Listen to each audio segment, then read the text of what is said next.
thunder of hooves shattered the night. Doors slammed. Beatrix sat frozen in her chamber as the lock scraped and the door burst open. The Duke stood there, wild-eyed, snow clinging to his coat, the forged letter torn in his hand. "Who gave you this?" His voice was fire and fury. Beatrix's lips trembled. "You did. You wrote it. You told me to forget you. And I believed it, because I've always been the sister no one wanted, the one overlooked, the one too plain to be chosen." Oscar ripped the letter to pieces, his chest heaving. "Not I. Never I. You think I would cast you aside? I would burn kingdoms before I let you go." The air trembled with the collision of betrayal, fury, and love. The overlooked sister, the scorned daughter, standing at the heart of a storm no lie could contain. The chandeliers dripped with golden light, scattering brilliance across the polished marble floor of the grand hall. Violins whispered in perfect harmony, filling the air with elegance that was as sharp as it was intoxicating. Perfumed fans fluttered. Gentle laughter rippled like a well-rehearsed song. This was the night of nights, the ball where reputations were gilded and futures were decided. At the center of it all stood Christa, Selina, and Pauline, three sisters draped in silks that shimmered like sunlight captured in fabric. Christa's golden curls were arranged into a crown of light, her smile soft enough to melt ice. Selina's dark eyes sparkled with mischief, each glance crafted to ensnare. Pauline's voice floated like a melody when she greeted noble after noble, her laughter echoing across the room like silver bells. They were admired, envied, adored.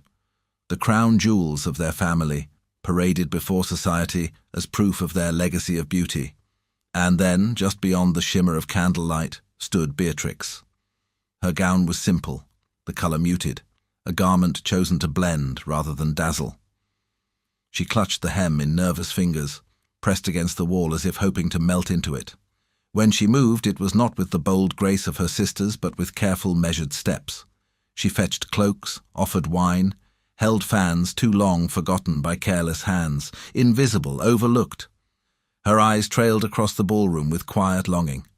She knew this world, had breathed its perfumed air since birth, yet it always felt like someone else's stage. She was not meant for glitter or gowns. She was the shadow painted into the background of every portrait, the sister her family never boasted of. Her family had made their reasons clear. She was the plain one, too ordinary to parade, too quiet to charm, too practical to impress. Where her sisters sparkled with effortless beauty, Beatrix's features were softer, her voice quieter, her presence a reminder of mediocrity in a family that lived off perfection. They pushed her to the edges not out of cruelty alone but out of fear that her simplicity would dull the shine of their ambitions. Her lips pressed together as she caught Christa whispering to Selina, both of them glancing toward her with a sly tilt of amusement. Pauline's hand covered her mouth to hide a laugh, her eyes cutting toward Beatrix with pity dressed as scorn. They had always been this way, polished and perfect, while she was left behind, ordinary. But beneath Beatrix's lowered lashes lived something no one else saw. A secret. A truth whispered only in silence. Each coin slipped into a servant's palm, each loaf of bread passed quietly through kitchen doors, each stolen moment of compassion carried the weight of danger. If her generosity were ever discovered, her family's carefully woven reputation could unravel. They called her forgettable, but if society knew, she would be remembered forever. For ruin. The music swelled. The air shifted. A ripple of unease swept through the ballroom. He had arrived. Oscar, the Duke, strode through the arched entryway like a storm given form. Tall, broad-shouldered, his presence devoured the light around him. Whispers clung to him as he passed. A widower, a man wrapped in scandal, a temper like fire, and a fortune that stretched across half of England. Mothers whispered warnings, daughters blushed behind their fans, and men straightened their spines though none dared meet his gaze. Beatrix's breath caught. She had seen him only once before at a distance, the cold arch of his cheekbones, the sharp line of his jaw, the eyes that looked as though they had long ago forgotten how to soften. He moved with command, his every step a declaration that this hall, this night, this world belonged to him. Krista was the first to glide forward, her golden curls arranged to catch the light just so. She dipped into a graceful curtsy, her smile trembling with rehearsed sweetness. Selina followed, her fan brushing against his arm, her dark eyes lifting with bold invitation.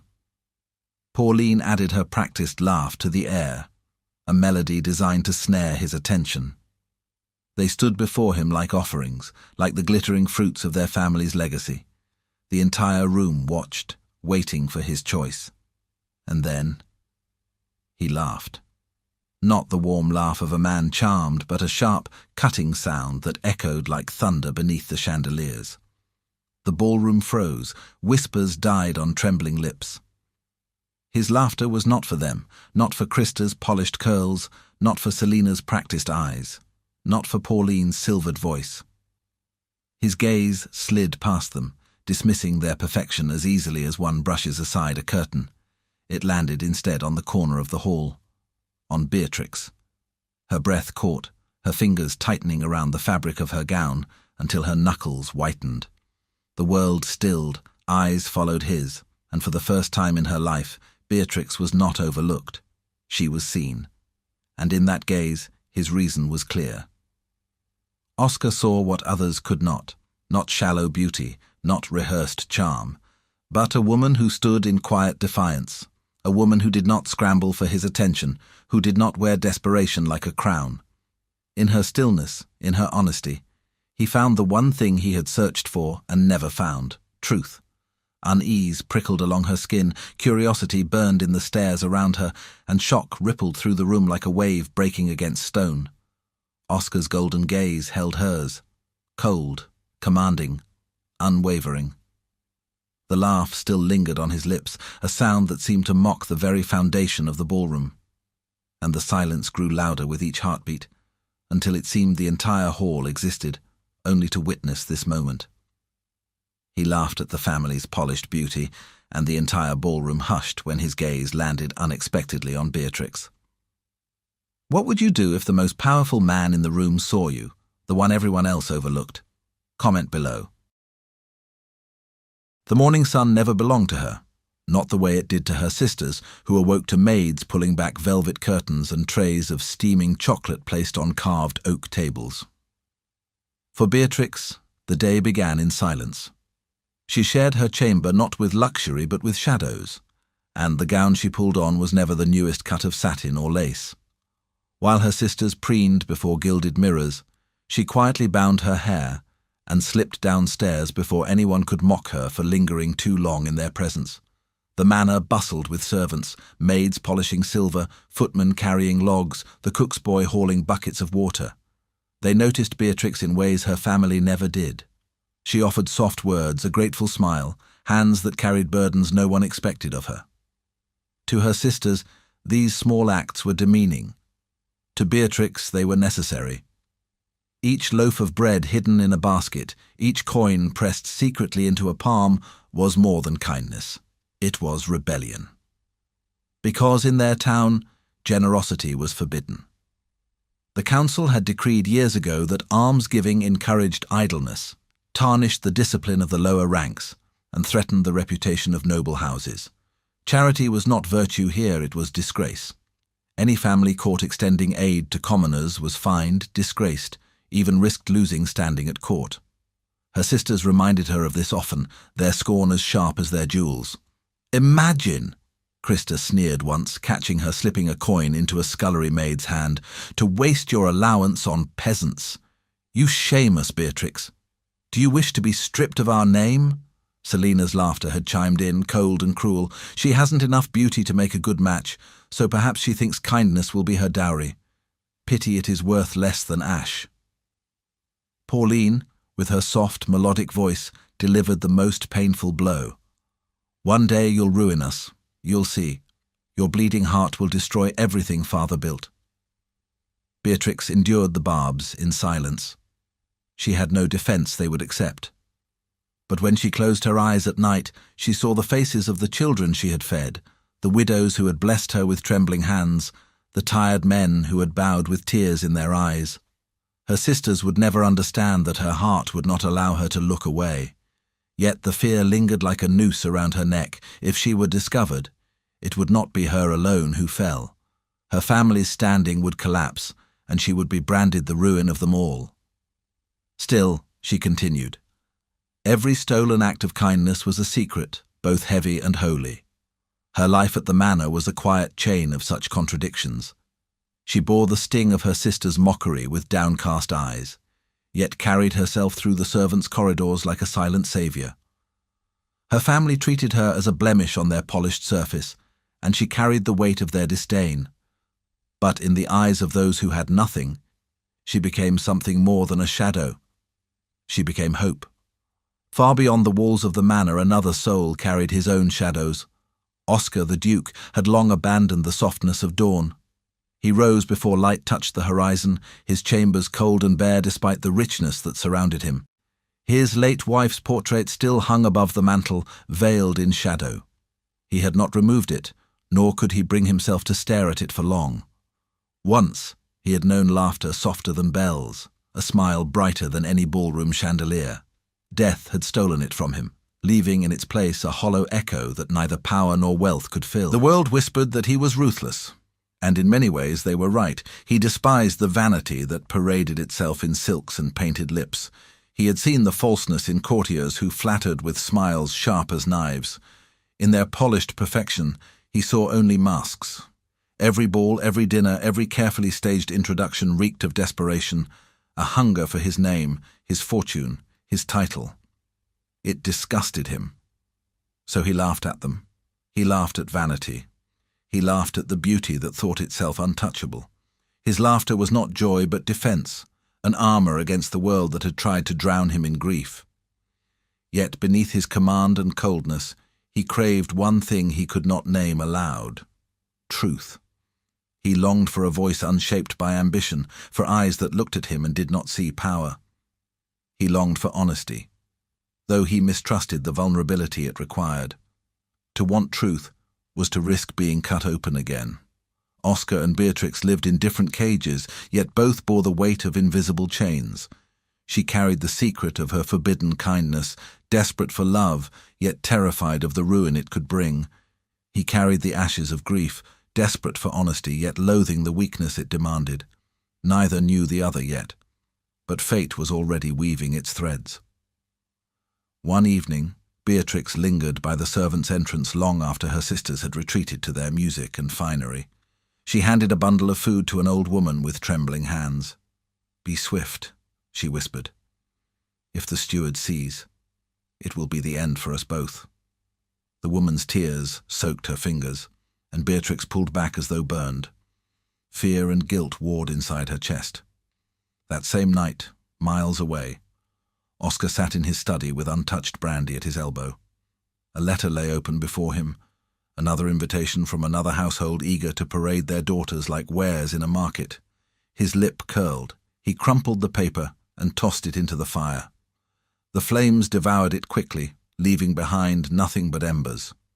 He stood before his late wife's portrait, shadows pooling in his gaze. "I cannot do this," he murmured. "Not again." His voice broke like a blade snapping under too much weight.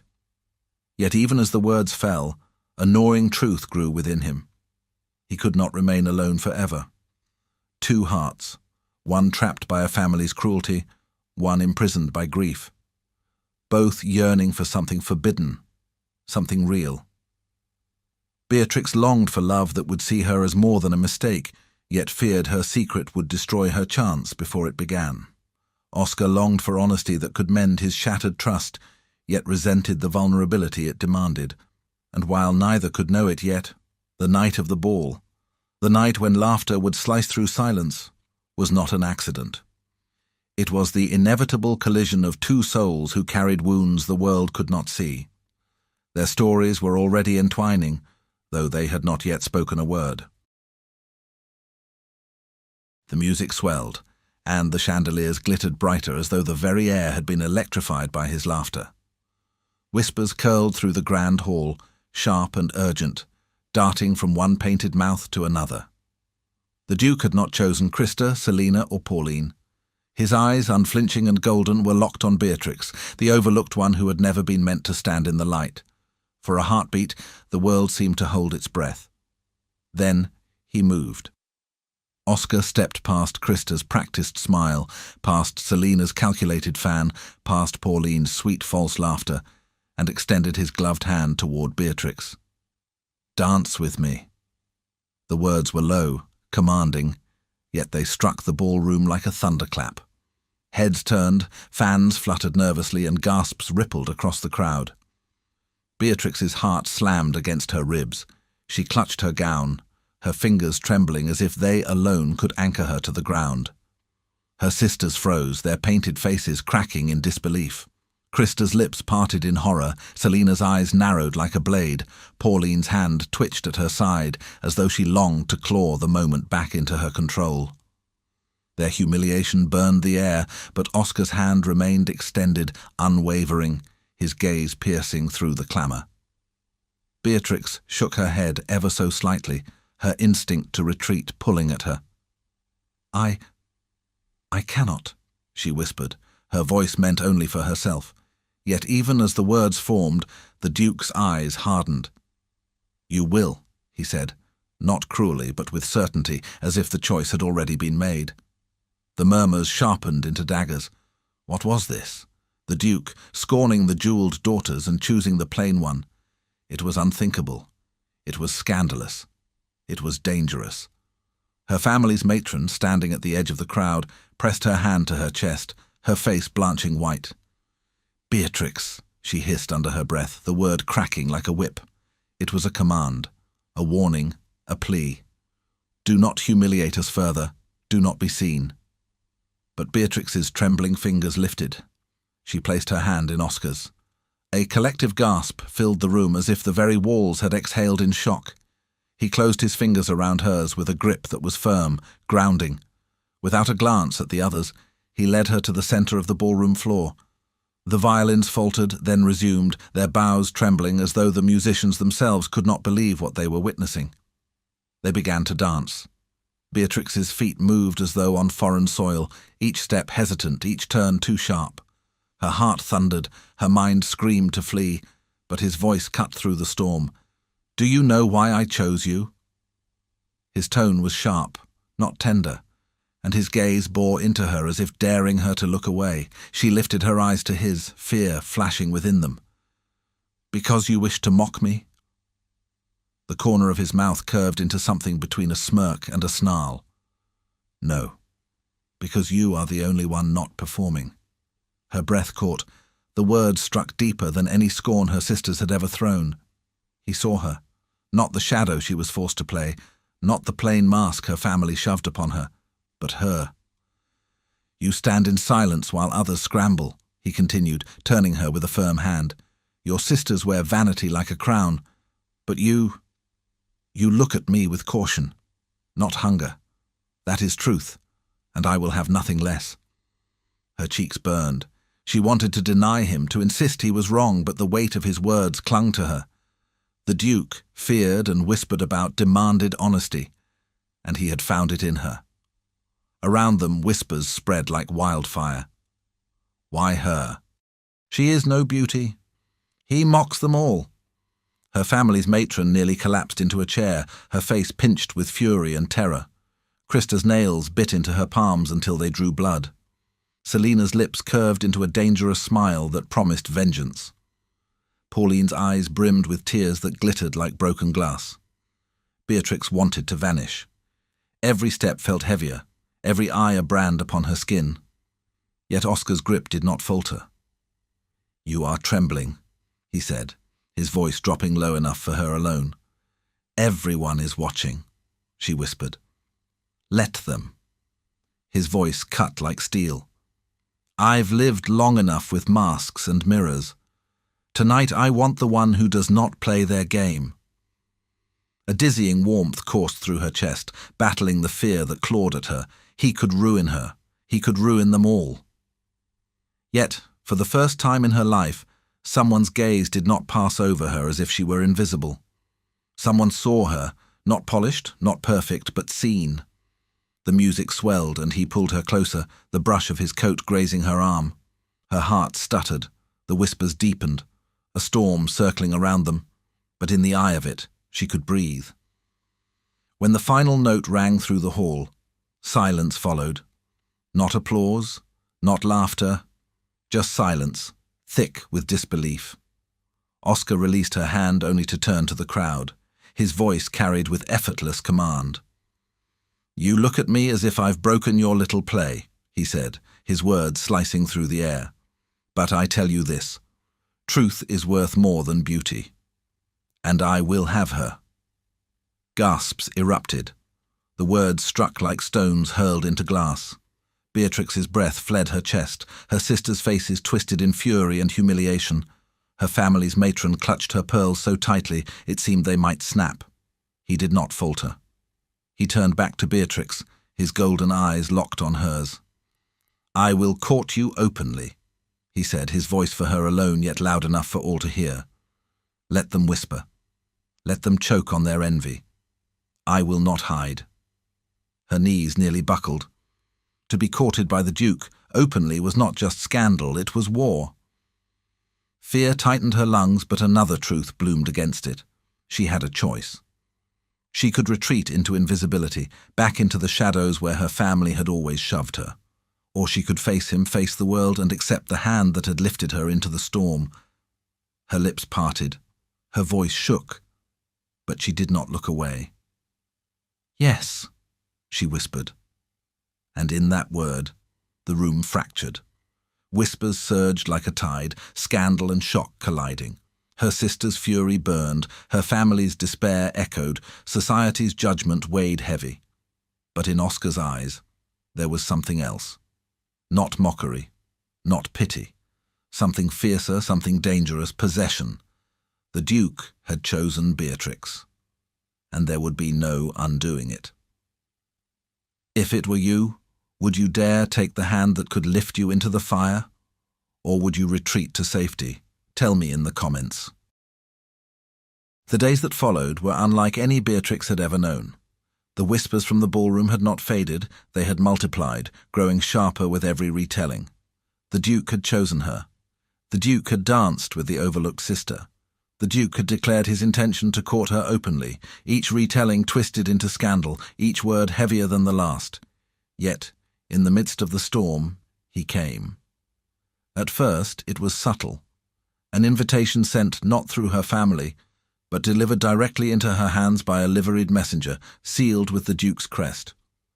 Then another, a carriage waiting at dusk, carrying her away from the suffocating manor to gardens lush with roses, hidden from society's prying eyes. In those stolen hours, the world was reduced to two voices, two shadows crossing paths under moonlight. The first time, she could barely speak, her hands trembling as he led her along the lantern-lit path. He spoke little, his presence commanding without words, but when he looked at her, really looked, she felt both stripped bare and anchored at once. "You are not what they say," he murmured as they paused beside a fountain, the water catching the silver of the moon. Beatrix lowered her gaze, her breath quickening. "And what do they say?" "That you are plain, that you are timid, that you are unworthy." His hand brushed against hers, lingering. "They are wrong." Her throat tightened. To be seen so clearly after years of being dismissed was terrifying. Yet something in his voice carried no jest, no flattery, only truth. Carriage rides followed. In the quiet sway of velvet seats, their words grew longer, deeper. She spoke of the books she devoured in solitude, of the way silence could be both balm and prison. He listened, his golden eyes flickering with something unspoken. And when she asked about him, a shadow crossed his face. "My late wife," he said once, voice rough. "She laughed at everything. I thought it was joy. Perhaps it was a mask. When she died, I could no longer tell what was real." He turned away, and the conversation ended there, his grief like a door slammed shut. But even grief could not silence the way their glances lingered, the way her laughter, rare, unpolished, drew the faintest curve from his lips. The sisters, however, seethed. Krista, Selina, and Pauline could not bear their humiliation. At teas and luncheons they whispered poison into eager ears. "She bewitched him," Krista claimed. "She is desperate, and he is blind," Selina hissed. "Mark my words," Pauline sighed dramatically, "she will ruin him." The rumours spread like wildfire. Beatrix felt their weight whenever she stepped into society, eyes cutting, lips curling, laughter muffled behind fans. But the worst came one evening, when she lingered near her father's study and overheard her name. "I have it on good authority," a deep voice said, smooth with calculation, "that the girl is not as innocent as she seems." Beatrix froze. The speaker was Councilman Quincy, a man of sharp wit and sharper ambition. "What do you mean?" her father's voice replied, uneasy. "She gives money to servants, to peasants, against council law. It would be ruinous if it became public." Beatrix's breath caught. Her secret. How had he learned? "I intend to bring it forward," Quincy continued, "but not yet. The Duke's pride is a weapon, and if he is forced to defend her, he will be weakened. If he binds himself to her, we will have to strike." Her stomach twisted. The walls seemed to close in as she stumbled away, her heart pounding with terror. Someone had seen her, someone had told him. One careless moment, one coin slipped into the wrong hand, and now her world was a noose waiting to tighten. That night, when Oscar came, she could barely meet his gaze. He noticed instantly. "You are frightened," he said, his tone edged with steel. She hesitated, her secret clawing at her throat. But she could not confess everything. Not yet. Not when the weight of her family's honor hung over her like a blade. "There are things about me you do not know." His eyes narrowed. "Then tell me." Her hands twisted in her lap. "I am not what they think I am. Not plain, not timid, but not what you imagine either. There are mistakes I've made, choices that could ruin more than myself." He was silent, his jaw tightening. For a moment, she thought he would press her, demand the truth, but instead he reached forward and covered her hands with his. "Then tell me when you are ready," he said, though his voice was laced with the ache of restraint. Her heart cracked at the patience in him, at the longing he would not name. She wanted to spill every secret, to trust him completely, but fear still bound her tongue. Their intimacy deepened in the days that followed, not through grand declarations, but in small, piercing moments. A brush of fingers when no one watched, a shared glance across a crowded hall, a stolen smile when the world turned its back. Yet beneath it all, the storm gathered. Oscar struggled with his grief, withdrawing without warning, his eyes going distant, his words curt. Some days he pushed her away with coldness that left her aching. But then, like a tide returning, he would return with a hunger in his gaze that banished every doubt. And Beatrix carried her secret like a burning coal. She longed to trust him, to tell him everything, but terror whispered that his laughter would turn cruel if he knew the truth. Still, each time he touched her hand, each time his voice softened only for her, fragile hope bloomed. Perhaps he would understand. Perhaps he would not turn away. Perhaps, at last, she had found someone who would not just see her, but keep seeing her, even when the world tried to tear them apart. If your love carried a secret that could destroy everything, would you tell them or hide it to protect them? Share your thoughts below. The night of the gathering glittered with the weight of expectation. Chandeliers burned brighter than stars, spilling golden light onto marble floors, polished so carefully they mirrored the dancers. Nobility had come from across the county to witness the Duke's next move. Was his courtship of Beatrix a passing jest, or a declaration that would shake the roots of society? Beatrix's hands trembled as she stood at the edge of the ballroom, her gown finer than anything she had worn before, yet her heart pounded with the same old dread. The glances were sharper tonight, whispers pressed harder, like claws against her skin. Krista, Selina, and Pauline glided through the crowd, their smiles painted with poison, spreading rumors like perfume. "She is nothing but a shadow," Krista murmured loudly enough for all to hear. "She bewitched him, surely," Selina sneered. Pauline's voice dripped with sorrowful malice. "One day, her shame will ruin us all." Beatrix fought to hold her chin high, though fear gnawed at her ribs. She had tried so long to keep her secret hidden, to protect her family from the disgrace of her forbidden kindness. But secrets had a way of clawing themselves free.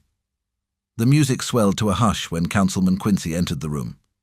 His dark eyes flicked toward Beatrix, cold and calculating. He bowed to the Duke, his voice silked with malice. "Your Grace," he said, "may I speak? For I fear the woman at your side is not what she pretends." Gasps rippled. Oscar's gaze sharpened, golden eyes narrowing. "Choose your words carefully." Quincy smiled thinly, savouring the moment. "Beatrix has committed a crime against the Council, against us all. She has stolen from her family's coffers and given it away, to servants, to peasants, to widows. You know as well as I that almsgiving is forbidden." His voice cut through the hall like a lash. "She has endangered her name, and now she seeks to endanger yours." The hall erupted with shocked murmurs. In their town, everyone knew the law. Charity was not considered a virtue. It was considered rebellion. The council had decreed long ago that giving to the poor disrupted order, bred idleness, and weakened loyalty to the crown. Food and coin were to move downward only through sanctioned channels, strictly controlled and taxed. For a noble to give directly was not mercy, it was theft, an insult to the very hierarchy that kept them above the masses. Beatrix's breath faltered as the weight of her crime was spoken aloud. She had thought her kindness a secret flame no one could extinguish, but now that flame threatened to burn her entire family to ash. Krista let out a theatrical gasp, clutching her pearls. Selina's lips curved into a satisfied smile. Pauline lowered her eyes, whispering, "I warned you all." Her father's face drained of colour. Her mother's lips trembled. Her family's worst fear had been realised, their carefully polished name stained by the one daughter they had tried to keep hidden. The murmurs sharpened into daggers. She gave to peasants. She broke council law. Foolish girl. Does she want riots in the streets? Beatrix's knees weakened, her vision blurring with unshed tears. She had wanted to tell Oscar, but not like this. Not with the world watching, not with her sisters laughing behind their masks. She braced herself for his condemnation, for his hand to fall from hers, for the only light she had ever known to turn to shadow, but Oscar did not let go. His grip tightened, steady and unyielding. He stepped forward, his voice cutting through the clamour like a blade. "Yes," he said, his words ringing with power. "She gave what was hers to give. She fed the hungry. She clothed the poor. She dared to show compassion in a world that calls it disgrace. And you call this a crime?" The crowd gasped again, this time in shock. Quincy faltered. "It is forbidden." "It is forbidden," Oscar thundered, "because men like you fear it. You fear a heart too honest to bow to your rules. You fear a woman who will not hide her truth." He turned, his golden gaze burning across the assembly. "And I do not fear her. I honour her." Beatrix's breath caught. Tears spilled, hot and silent, as her heart pounded with a wild mix of fear and awe. He was defending her, before them all, before society, before her family, who had branded her the ruin of their name. "While you polish your jewels and preen before mirrors," Oscar continued, his voice a storm, "she has done more nobility in secret than you have ever dared in the open, and if she has shamed anyone tonight, it is you, who mock what you do not understand." The ballroom erupted, gasps, whispers, shock ricocheting from wall to wall. Some stared with awe, others with fury. Her sisters' faces blanched, their triumph crumbling to dust. But Quincy's eyes narrowed, a predator scenting blood. His lips curved into a dangerous smile. "So the Duke defies the council for a woman's bleeding heart," he said softly, though his words carried. "Then you too are guilty. You have made her shame your banner." Oscar's jaw clenched. He had turned her disgrace into virtue, but in doing so, he had drawn the blade of enemies toward himself. Beatrix could see it in the hard lines of his face. The council would not forgive. Her family stood frozen, half in ruin, half in disbelief. Her father's eyes cut toward her with cold betrayal. Her mother turned her face away. Krista, Selina, and Pauline glared as though her very existence had shattered their world. But Oscar's hand never left hers. He pulled her closer, his voice for her alone now, low and steady. "Do not bow your head. They will not break you." Her tears slipped free, her chest heaving with relief and terror in equal measure. "You knew I was hiding something," she whispered. "Yes," he murmured, brushing his thumb against her trembling fingers. "And still I chose you." The storm of whispers surged around them, but in the circle of his presence, Beatrix felt something stronger than fear. She felt his certainty, his fierce protection, his refusal to let her drown alone. What had been her greatest shame was now her shield. What should have ended her, he had turned into strength, and though it painted a target upon his back, it bound them together more tightly than before. Oscar faced the crowd once more, his eyes blazing. "Let them whisper. Let them rage. She is mine, and I will not yield her to your judgment." Beatrix clung to his hand, her heart swelling with a mix of terror and passion. For the first time, she did not stand in shadows. She stood beside him, claimed, defended, seen. But the price of his defense was written in Quincy's smile, in the narrowed gazes of the councilmen who lingered at the edges. Oscar had made enemies tonight, enemies who would not forgive. And Beatrix knew the storm had only just begun. Would you risk your entire reputation to protect someone you love? Share your thoughts. The house that had once been her prison became her cage once more. Beatrix's family wasted no time after the council gathering, dragging her away from Oscar's side the moment the final note of the violins faded and the last whispers scattered into the corridors. The heavy doors of their manor slammed shut behind her, locking her away like a shameful secret too dangerous to let the world see. Her chamber windows were sealed. Servants were ordered to watch her every move. Her sisters swept past her door with triumphant laughter, their whispers drifting through the cracks like poison. "She has ruined us," Krista spat. "She thought herself a duchess," Selina sneered. Pauline's sigh was the sharpest. "Now she is nothing at all." Beatrix pressed her back against the cold wall, her trembling fingers clutching the folds of her gown. The sound of the key turning in the lock echoed in her chest like a death knell. She was their daughter, their sister, their blood, but in this moment she was nothing but a stain they wanted hidden. The hours dragged like years. Her meals were delivered in silence, placed on trays she barely touched. The loneliness clawed at her, pressing down on her chest until she could scarcely breathe. Her secret was no longer secret. Her kindness, which she had thought holy, had been twisted into crime. She had disgraced them. She had endangered him. And now she feared she had lost him. For outside her prison, the world was no kinder to Oscar. In his study, he stood rigid before the crackling fire, while his advisers circled him like vultures. Blake, sharp-eyed and calculating, was the first to speak. "You cannot keep her, Your Grace. Not after this. The council will never forgive." Hayden, older and sterner, added, "You must think of your influence. Every step she takes will be used against you. Her reputation is a liability. She will drag you into ruin." Oscar's jaw tightened, his fists clenching at his sides. "She has done nothing but act with compassion," he growled. "Compassion is not the law," Blake replied coldly. "The council has made that clear.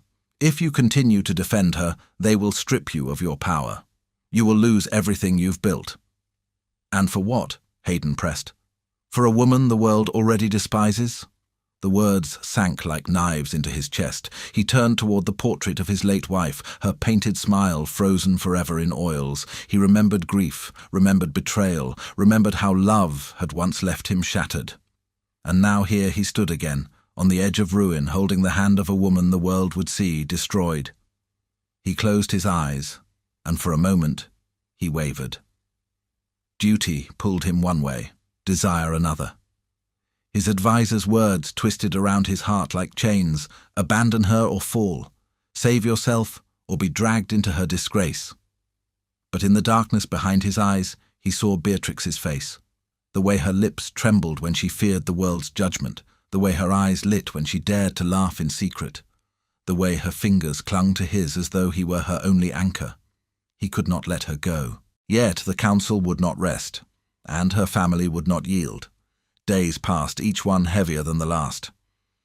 Beatrix sat at her window, though the shutters were closed, listening to the faint sounds of carriages in the street, the whispers of life continuing beyond her cage.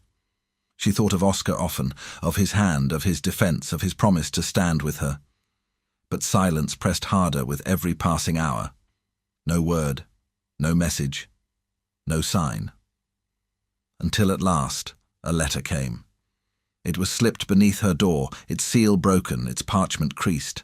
Her hand shook as she tore it open, her eyes devouring the words. Beatrix, I cannot continue. The council has made their demands clear, and I will not risk all I have built. What once was between us must end. Forget me as I shall forget you. Her breath shattered in her chest. She pressed her hand to her lips, stifling the cry that ripped from her throat. The parchment fell from her trembling fingers, fluttering to the floor like ash. He had abandoned her. The one man who had seen her, who had lifted her from shadows into light, had turned away when the world pressed too hard. She sank to her knees, her tears soaking the cold stone beneath her. The hope that had burned so fiercely in her chest sputtered and died, leaving only emptiness. Her family's words echoed in her skull. You will ruin us. You will ruin yourself. Her sister's laughter drifted from the corridor, sharp as shattered glass. The Duke is done with her, Krista whispered with glee. She was never meant for more than this. Selina's laugh followed, cruel and triumphant. He saw what we always knew. She is nothing. Pauline's sigh was the softest, but the most cutting. Perhaps now she will stop dreaming she could ever matter. Beatrix curled against the wall, clutching her knees to her chest. The letter lay crumpled at her feet, its ink blurring with the dampness of her tears. She had lost everything. Her secret was exposed. Her family despised her. Society condemned her. And the man she thought might love her had turned his back. In that moment she believed she had been foolish to hope at all. Miles away, Oscar stood in his chamber, the real letter still sealed in his hand. He had written nothing. He had sent nothing. The cruel words Beatrix now clutched were not his, but he did not yet know of the deception. And Beatrix, locked in her chamber, her heart splintered by the lie, believed she had been abandoned, believed she had lost him forever. The fire of hope had been smothered, leaving only the ashes of despair. Would you? If the world told you to abandon the one you love, would you walk away, or would you fight, no matter the cost? Tell me in the comments. The storm broke not with thunder, but with a letter. Oscar sat alone in his study. The fire burned low, shadows dancing against the walls like restless spirits. His advisers had left him with their warnings echoing in the silence. Abandon her, or be destroyed. He had not heeded them, though he had carried their words like stones in his chest. Tonight, he meant to write to Beatrix, to pierce the silence her family had forced between them, to tell her she was not alone. But before his hand touched ink, a servant entered, pale and uncertain.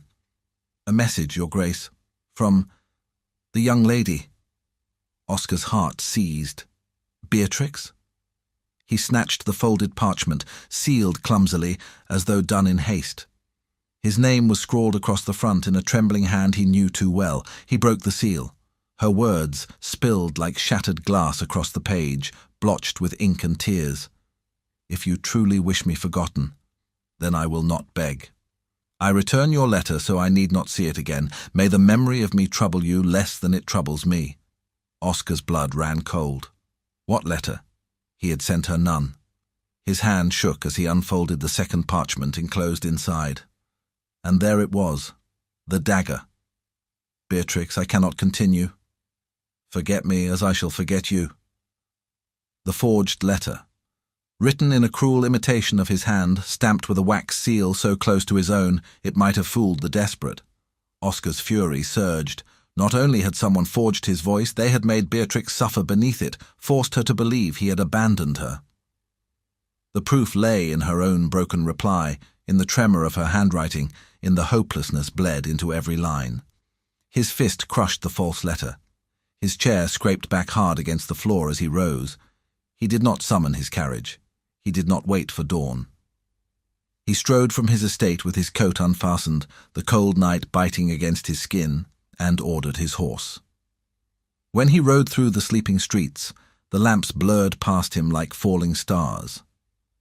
People peered from shuttered windows as the Duke thundered past, his expression carved from fury and resolve. To storm a noble household at night, to shatter protocol, was scandal enough to stain him forever. But he no longer cared. He would not allow Beatrix to believe a lie. At the manor, Beatrix sat curled in her chamber, hollow and emptied. She had returned his letter so she would not have to see the words again. Even folded away, they had screamed in her mind, "Forget me, as I shall forget you." Her sister's laughter echoed in the corridor outside, cruel daggers piercing her already broken heart. She had thought Oscar different, stronger, but silence and ink had convinced her otherwise. What Beatrix did not know, what Oscar could not yet know, was how easily her ruin had been spun. Selina, ever envious of being overlooked, had lingered too long at the Duke's estate during a visit weeks ago. She had slipped a broken wax seal from his desk into her pocket, studied his correspondence and practiced his hand until the loops and lines of his writing danced like her own. With that stolen seal and her poisoned ink, she had forged the words Beatrix now wept over, and with a bribed servant she had seen it delivered straight to her sister's chamber. Now Beatrix bore the wound, Oscar the fury, while Selina waited in the shadows for their downfall. Then came the thunder of hooves. The household stirred, gasps and cries echoing as servants rushed to windows. Carriages were forbidden at such an hour, yet a storm of sound shook the stones themselves. Beatrix sat up, her heart racing. Shouts followed. A door slammed. Boots pounded on polished floors. And then his voice. "Where is she?" The Duke's command rang through the manor like judgment. Her sisters shrieked in protest. Her mother pleaded. Her father sputtered warnings of scandal. But the sound of his steps grew louder, each one a promise. The key scraped in her lock. The door burst open. He filled the doorway, his dark coat flung wide, his golden eyes burning with a fury that made her breath catch. For a heartbeat she could not move. She thought she had dreamed him back into existence. But when he strode forward, when his hands cupped her tear-stained face, reality crashed through her despair. "Who gave you that letter?" he demanded, his voice rough with both rage and desperation. Her lips parted, trembling. You wrote it. You sent it. He thrust the shredded forgery before her, ripped now in his hands. "Not I. Never I. You sent it back to me, folded inside your reply. Proof enough of their treachery." His hands trembled as they held hers, pressing them tight to his chest. "It was forged, by someone who meant to keep you from me." Beatrix's heart stuttered. The letter had not been his. The abandonment had not been real. Relief surged so fiercely it was almost painful. Tears spilled anew, but this time they were born not of despair, but of release. "They wanted me broken," she whispered. "They wanted me to believe I was nothing." Oscar's jaw clenched, his eyes blazing. "Then she has failed." He drew her against him, his voice fierce against her hair. "I will not live in a world where lies silence the truth. I will not live in a world without you." The words shattered what was left of her despair. Hope roared back into her chest like a tide, filling every hollow space. She clung to him, her sobs muffled against his coat, her fingers twisting in the fabric as though she might never let go. He pulled back just enough to meet her eyes. "Hear me, Beatrix. They will turn against us, the council, your family, even those who once smiled in our presence. But I do not care. I would rather face the world's scorn than spend a single day without you." Her lips trembled. "And if it ruins you?" His hand brushed the tears from her cheek, his thumb lingering with reverence. "Then let it ruin me, for I would rather fall with you than rise without you." The air between them pulsed with a new strength, a vow forged in fire. Beatrix's despair melted into something fiercer, stronger. For the first time she believed she was not alone, not a shadow, not a burden. Together they could stand. Footsteps echoed in the hall, the angry voices of her family rising in protest. But Oscar did not move from her side. His arm wrapped around her, his voice steady and unyielding. "We will not bow to them," he said. "Not tonight, not ever." Beatrix lifted her chin, her tears drying into resolve. "Then let us face them, together."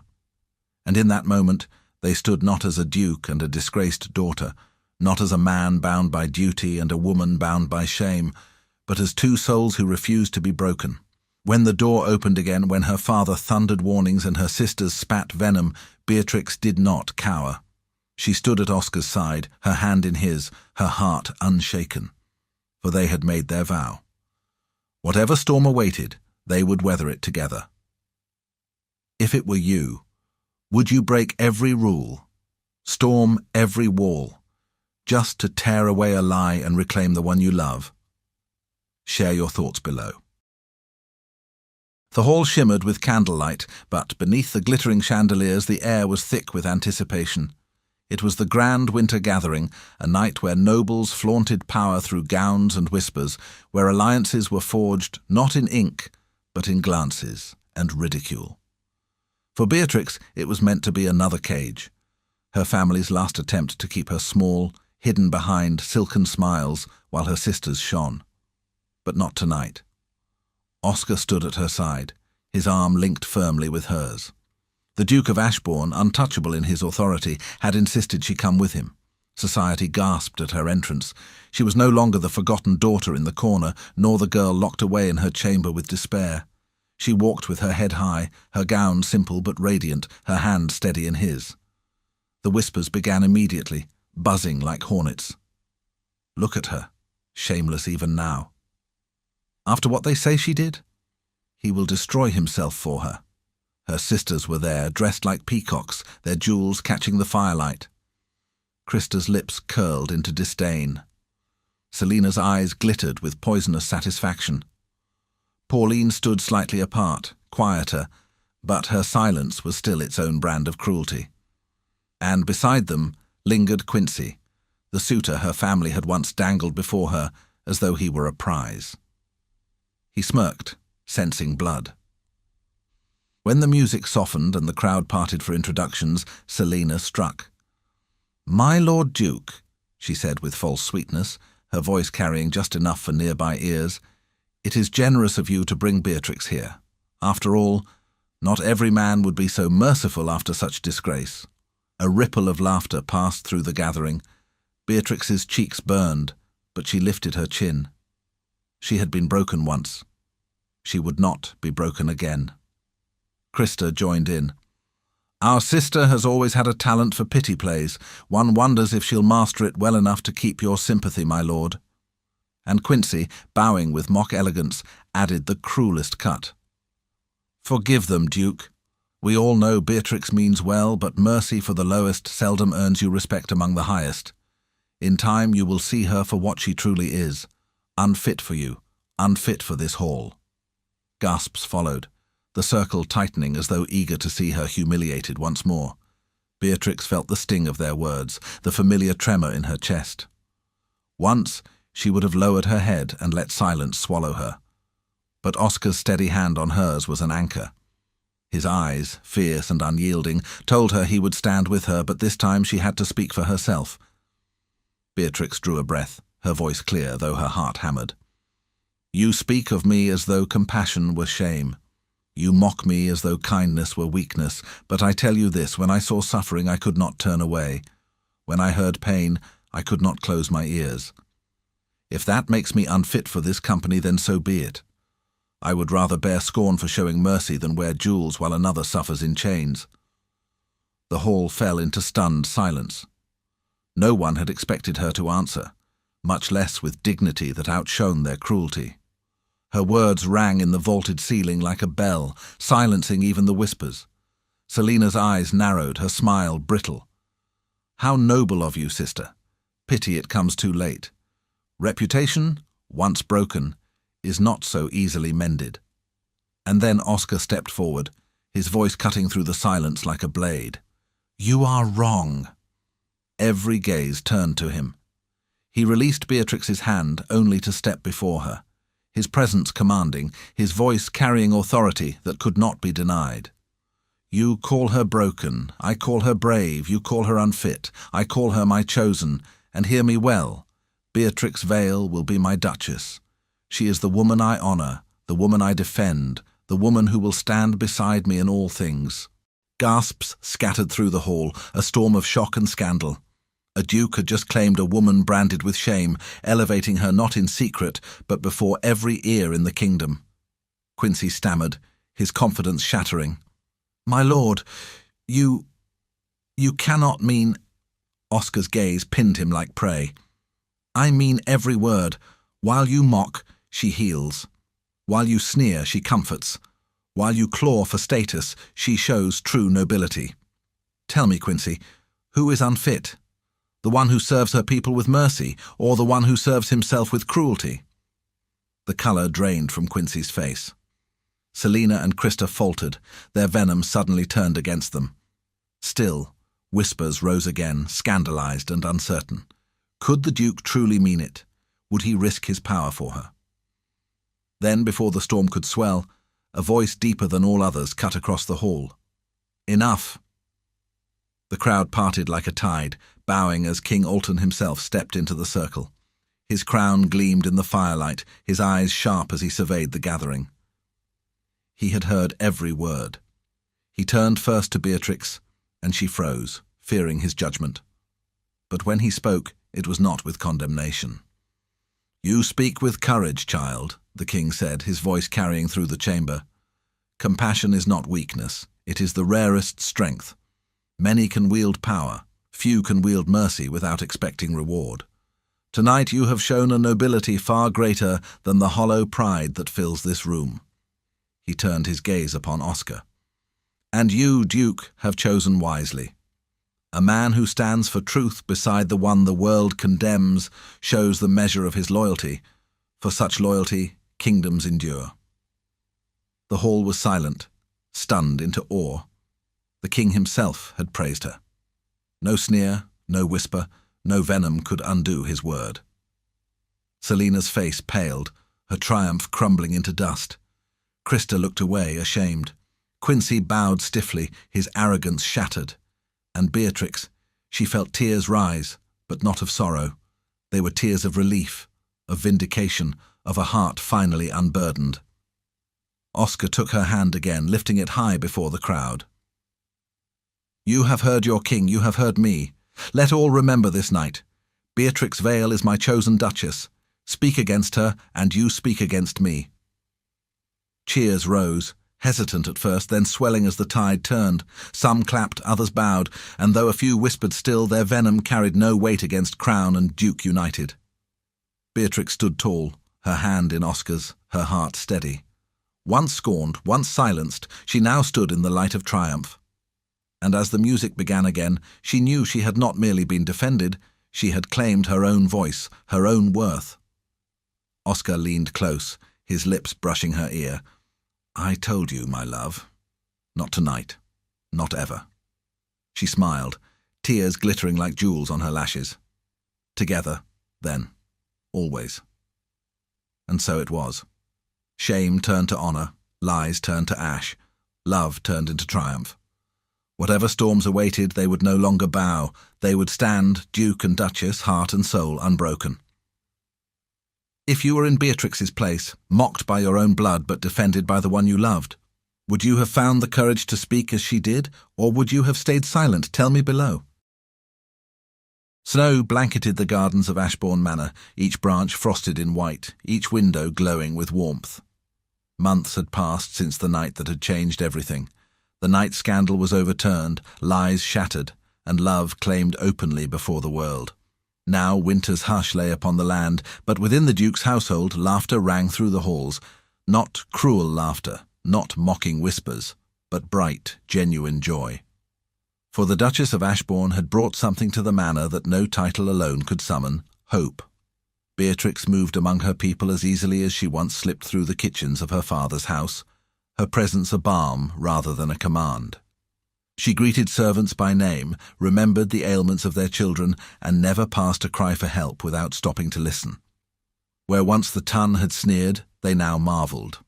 The woman mocked as unfit had become a duchess admired for her kindness, beloved for her strength. And the Duke, Oscar, was no less transformed. His rule, once cold and precise, carried new depth. His decisions bore not only the weight of law, but the influence of compassion. The pair together were a study in balance, his iron tempered by her mercy, her heart protected by his resolve. Society's whispers, once venomous, had shifted. They say she visits the poor herself, without escort. They say she's established a fund for widows of the last campaign. They say she even convinced the Duke to open the winter granaries early. But these were not whispers of ridicule. They were murmurs of awe. And what of the sisters who had sought to shame her? Christa, Selina, and Pauline found themselves adrift, their schemes unravelling. Invitations grew scarce. Gentlemen, once eager to court their beauty, now hesitated. For who wished to align with women who had mocked the Duchess beloved by both Duke and King? Selina, most venomous of all, attempted to spin new lies. But her words found no purchase. Each time she opened her mouth, eyes turned away. Her bitterness consumed her until she became little more than a footnote in others' stories, a caution rather than a star. Christa clung to pride, Pauline to silence, but both faded, irrelevant in the glow of Beatrix's rise. And Beatrix? She never spoke their names in anger, for what power did bitterness hold over a heart finally free? That evening, when the manor lay quiet and the candles burned low, Oscar found her in the great hall. She stood before the tall windows, gazing out at the snow-dusted gardens. The moonlight painted her in silver, soft and unearthly, as though she were some vision meant only for him. He stepped close, his arms sliding around her waist, his chin resting against her shoulder. She leaned back into him without hesitation, her hand covering his where it rested against her heart. "Do you remember," he murmured, "the night I stormed into your father's house?" Her lips curved into a soft smile. "How could I forget? You looked like judgment itself, standing in the doorway. I thought I was dreaming.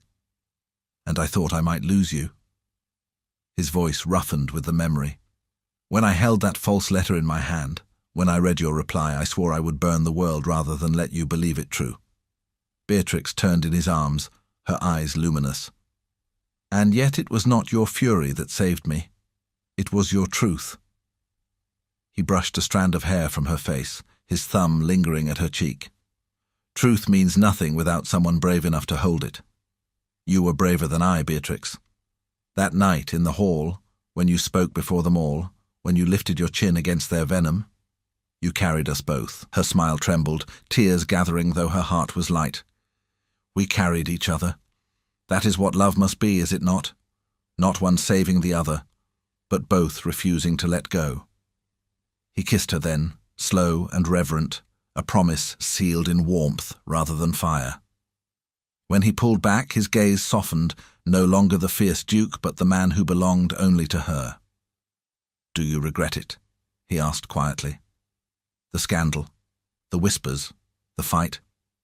She shook her head, her fingers brushing against his jaw. "Not for a moment, for ruin turned into redemption, shame into strength, and I found more than a title, more than a place. I found a home in you." He held her close, his heartbeat steady against hers. "And I in you, always." Time stretched, sweet and unhurried, as they stood together in the moonlit hall. Outside, snow continued to fall, blanketing the world in silence, as though even the heavens wished to pause and witness their peace. The girl who had once been mocked, locked away, silenced by shame, now stood as Duchess of Ashbourne, her name spoken with admiration, her kindness remembered more than any jewel or gown. The man who had once wrestled with duty and grief now found joy in a love that had defied expectation, defied cruelty, defied every whisper of doubt. Together, they had turned ruin into redemption. And perhaps that was the true lesson of their tale, that sometimes the greatest beauty is the one hidden until someone dares to see it. That compassion, mocked as weakness, can become the crown jewel of strength. That love, when chosen in defiance of scorn, can transform not only hearts, but kingdoms. Later, as the fire dimmed and the night grew deep, Oscar carried her to their chamber. They did not speak of the past, for it no longer bound them. They spoke of the days to come, of spring festivals and summer gardens, of children not yet born and legacies not yet written. Beatrix laid her head against his chest, listening to the steady rhythm of his heart. "Do you think," she whispered, "that others like me, girls overlooked, mocked, forgotten, will believe they can rise too?" Oscar pressed his lips to her hair. "They will believe because they will see you, and they will know it is possible." Her smile was soft, but it carried the weight of truth. For if she, the overlooked daughter, the girl once mocked as unworthy, could stand here now as Duchess, then truly anything was possible. And so their story closed, not with scandal or despair, but with peace. Not with whispers, but with laughter. Not with ruin, but with love. Sometimes the greatest beauty is the one hidden until seen. Sometimes the rarest strength is the one the world mistakes for weakness. And sometimes love is not found in grand gestures or glittering crowns, but in two hearts that refuse to let go, no matter the storm. Do you believe love can truly see what others overlook? Tell us in the comments.